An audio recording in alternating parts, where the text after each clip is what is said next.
Good morning mga peeps. Good morning sa mga taga South Luzon area. Yan, nandito po muli tayo para magbigay sa inyo ng panibagong video dito sa ating bubuksang project ni Linville. So, andito tayo ngayon sa Maharlika Highway at itong nasa left side natin towards going north. Ito po yung papuntang Manila and Santo Tomas, Batangas and Alaminos area.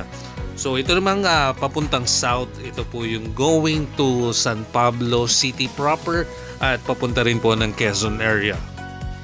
Kung hindi pa po kayo familiar kung saan po yung ilalagay na bagong project ni Linville, yan po. Itong nakikita nyo ngayon na bakanting lote, nakatabi po ng Central Terminal, yan, dyan po ilalagay yung ating bagong project ni Linville.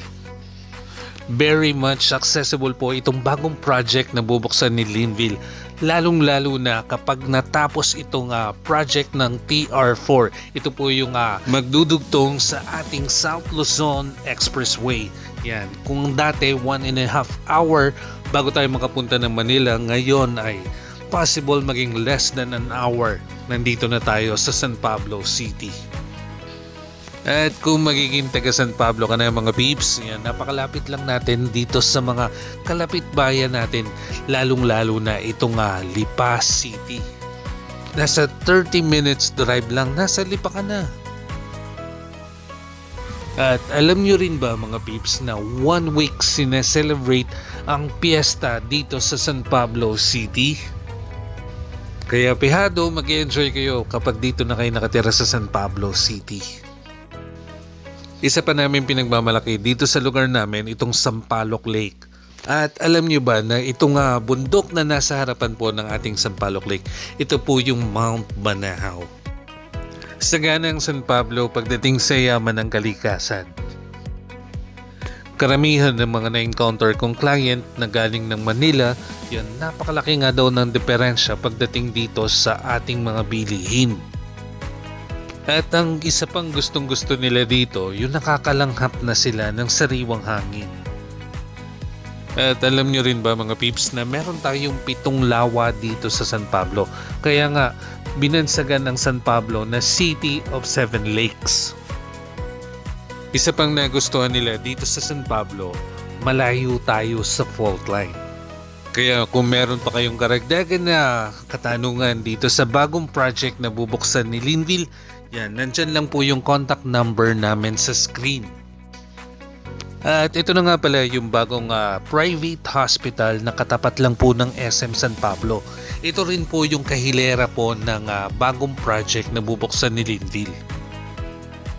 At ito na po yung SM San Pablo. So kung dito po kayo nakatira sa bagong bubuksan project ni Linville, yan, lalakarin nyo lang, napakalapit lang ng SM San Pablo. Ano pang hahanapin nyo dito sa bagong project na bubuksan ni Linville? Napaka-accessible along Maharlika Highway. Tabi po siya ng Central Terminal. Malapit po siya sa hospital. And walking distance lang po siya sa SM. At meron din po siya mga kalapit na schools, churches. So what more can you ask for? Andito na po lahat. Kalapit na po lahat ni Linville.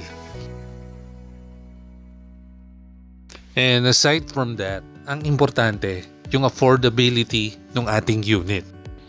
Kaya dun sa mga hindi pa nakakaalam kung ano po yung ilalagay po nating model dito po sa bagong project na bubuksan ni Linville, ito po yung ating Serena Premium. Lahat po single attach ang ilalagay po dito. And again, kung meron po kayong dagdag katanungan regarding po dito sa bagong project ni Linville, pwede nyo po kaming kontakin sa aming contact numbers, nasa screen lang po. At pwede nyo rin po kaming i-message sa aming Facebook page, Gigante Real Estate Services. And you can also visit us sa aming office located po at M. Paulino, corner Rizal Avenue. Tapat lang po kami ng BDO M. Paulino.